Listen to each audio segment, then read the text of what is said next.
आप देख रहे हैं न्यूज लाइव खबरों की तह तक। नमस्कार, मैं हूं बुशरा खान और आप देख रहे हैं न्यूज लाइव खबरों की तह तक। तो चलिए शुरुआत करते हैं आज की खास खबरों से।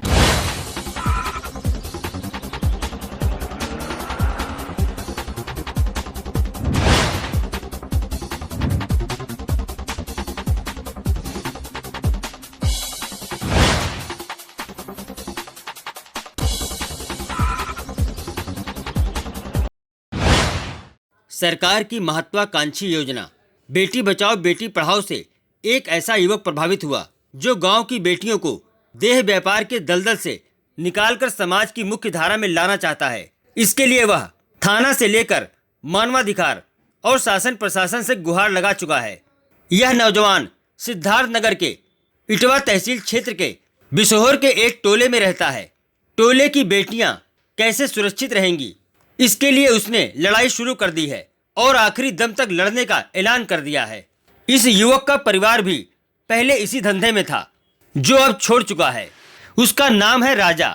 राजा से प्रभावित होकर 45 में से 9 परिवार के लोगों ने यह धंधा छोड़ दिया है। आइए अब आपको मिलवाते हैं राजा से। दोस्तों, समाज में जीने का सभी को हक है, वो चाहे महिला हो या पुरुष हो।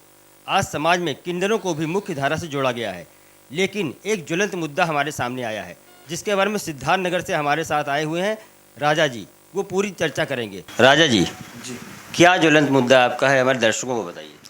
मेरे भाई, आज जो आपके माध्यम से मैं पूरी प्रदेश और पूरी भारतवासियों को मैं अपनी बात पहुंचाना चाहता हूं। जैसे मैं 4 साल से मैं शासन और प्रशासन को, माननीय मुख्यमंत्री से लेकर महिला आयोग, डीएम, एसपी, उप जिलाधिकारी, थाने इंचार्ज, सबको मैं रजिस्ट्री माध्यम से अवगत कराता हूँ कि हमारे टोले में जो शख्स वर्कर होता, जो बरसों जमानों से हो रहा है। जब मैं इस चीज़ को मैंने सन 2018 में मैंने विरोध करा तो मुझे बहुत समस्या झेलना पड़ा। शख्स वर्कर भारत में जुल्म है, अवैध है। इस अवैध को मैं माननीय मुख्यमंत्री से लेकर मैंने सबसे पास अपील करा थी, हमारे मोहल्ले में जो दह व्यापार होता है, इस दह व्यापार को बंद कराया जाए। हम लोग जाएँ कहाँ जाएँ? जैसे हमारी माँ हो या हमारी बहन हो या हमारे बगल की पड़ोसी हो, महिला हो, जब कोई गैर मर्द आता है 200-250 रुपया बाहर के चला जाता है और इनकी शरीर की हवस पूरा करके, तो मुझे बहुत अफसोस होती है, बहुत घुटन पैदा। एक मर्द ये है, एक मर्द मैं हूँ। कैसा कौन ऐसा मर्द है अपनी बहन बेटी की कमाई खाना चाहता है? जैसे किन्नरों को मुख्य धारा में, समाज में आज इनको बढ़ चढ़ कर हिस्सा मिल रहा है, तो इन गड़काओं को क्यों नहीं मिल रहा है?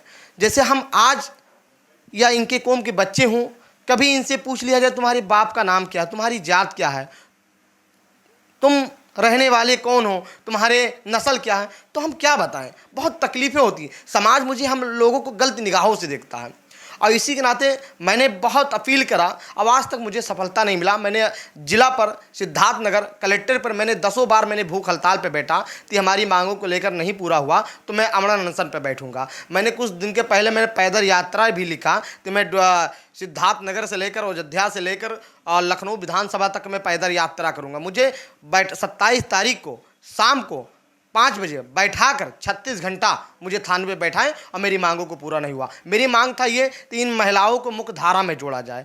जो भी शख्स वर्कर है, इस शख्स वर्कर दह व्यापार बंद हो।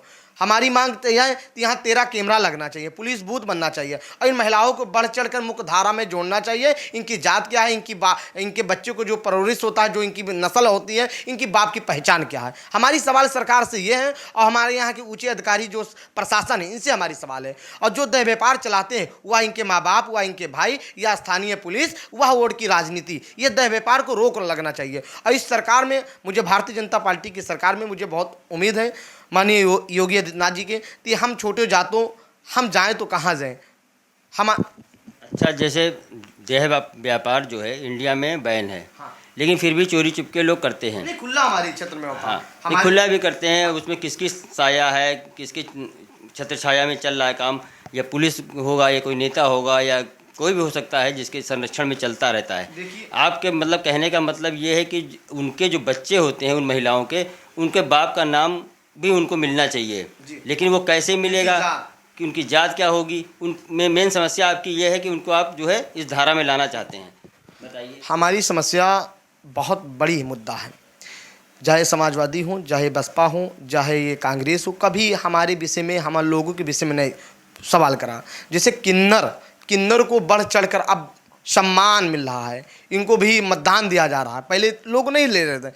आज जब हम सेक्स वर्कर हैं, जो हमारी ही कौम की लड़कियां हैं, इनकी ज़ात क्या है और ज़ात आप दे रहे हैं तो इनकी पहचान क्या है, इनकी बाप का पहचान बताइए। बिना बाप के तो आप जात प्रमाण पत्र देंगे नहीं, या बिना बाप से आप नौकरी देंगे नहीं। हम आधार कार्ड में किसी की बाप के नाम डाल दें तो क्या मुझे ये स्वीकार करेगा कि हमारा ये बेटा है? और ये दह व्यापार चलता है तो यह इनके माँ बाप व इनके भाई व स्थानीय पुलिस, यह नेताओं की संरक्षण में इन्हीं की ओर की राजनीति होता है। और इस भारत में दह व्यापार जुल्म है। इस दह व्यापार को रोकना, जिस लड़की को साथ साथ दुर्गा माना जाता है, जिस लड़की को साथ साथ लक्ष्मी का रूप माना जाता है, इनके माँ बाप, इनके भाई 15 साल की उम्र में इस लड़कियों को दह व्यापार में डाल देते हैं। जब इस लड़की के अंदर, जब ये 40 से उम्र होती है तो इसके अंदर बीमारियां पाया जाता है। इसके जिम्मेदार कौन है? वह इनके माँ बाप, वह इनके भाई या स्थानीय पुलिस। स्थानीय पुलिस जानकर चुप है। स्थानीय पुलिस इस गांव से लेकर 500 मीटर चौकी है, 8 किलोमीटर थाना है, जिला यहाँ से 72 किलोमीटर है। डीएम साहब, एसपी साहब, थाने इंचार्ज साहब, उप जिलाधिकारी क्या कर रहे हैं? ये सोए हुए हैं। जब मैंने 4 वर्ष से मैंने बहुत अपील करा, आज तक मुझे सफलता नहीं मिल रहा है। तो क्या चाहते हैं जो अभी उत्तर प्रदेश सरकार है वो इस तरह के काम को एक तो पहली बार रोक लगाए, और उनको जो उनके बच्चे होते हैं उनके शिक्षा के लिए भी कुछ कदम उठाना चाहिए ताकि वो भी मुख्य धारा में आए। देखिए मेरे भाई, मैं आपसे बता दूं, जैसे योगी जी की सरकार सन 2017 में जब प्रदेश में इनकी सरकारें बना तो मुझे विश्वास हुआ कि सच का जीत होगा, सच का विजय होगा। योगी जी की सरकार में मुझे बहुत भरोसा, जैसे राम मंदिर का फैसला हो गया, 370 धारा का फैसला हो गया, औरतों को बढ़ चढ़कर 3 तलाक में सम्मान मिला, जैसे किन्नरों को भी सम्मान मिला, तो हम गड़काओं को, महिलाओं को भी सम्मान मिलेगा। और इन्हीं की सरकार में इस दह व्यापार को रोक लगेगा और हम लोगों को बढ़ चढ़कर मुख्य धारा में जोड़ने के लिए भी प्रयास भारतीय जनता पार्टी की सरकार में होगा। चलिए, बहुत बहुत धन्यवाद आपका। दोस्तों, ये बहुत बड़ी एक समस्या है कि सेक्स वर्करों के बच्चों को क्या नाम दिया जाए। हमें उम्मीद है कि योगी आदित्यनाथ की सरकार इस पर विचार करेगी। कैमरामैन संजय के साथ सुरेंद्र पांडे, शालू, लखनऊ। अब वक्त हो चुका है एक ब्रेक का, तो मिलते हैं एक छोटे से ब्रेक के बाद। आप देखते रहिए न्यूज़ लाइव, खबरों की तह तक। अगर आपने हमारे चैनल को अभी भी सब्सक्राइब नहीं किया है तो लाइक, शेयर और सब्सक्राइब करना ना भूलें। रीसेंट अपडेट्स के लिए बेल आइकन को क्लिक करें। नमस्कार, मैं हूं अनूप सोनी। अगर आपके अंदर छुपा है एक बेहतरीन एक्टर, अगर आपके अंदर है एक्टिंग का शानदार हुनर, तो यूनिवर्सल स्टारडम एक्टिंग एकेडमी आपके लिए लेकर आए हैं एक एक्टिंग टैलेंट हंट, जिसमें वो आपको मौका देंगे उनके साथ काम करने का, और वो भी मुंबई में। तो जल्दी से अपने ऑडिशन रजिस्टर करें इस पते पर। इस कार्यक्रम के प्रायोजक हैं के कॉमर्स क्लासेस, लखनऊ ज्वेलर्स, विकल्प property, Vasudev enterprises, Shri Balaji homeopathic clinic. आप देख रहे हैं न्यूज़ लाइव, खबरों की तह तक।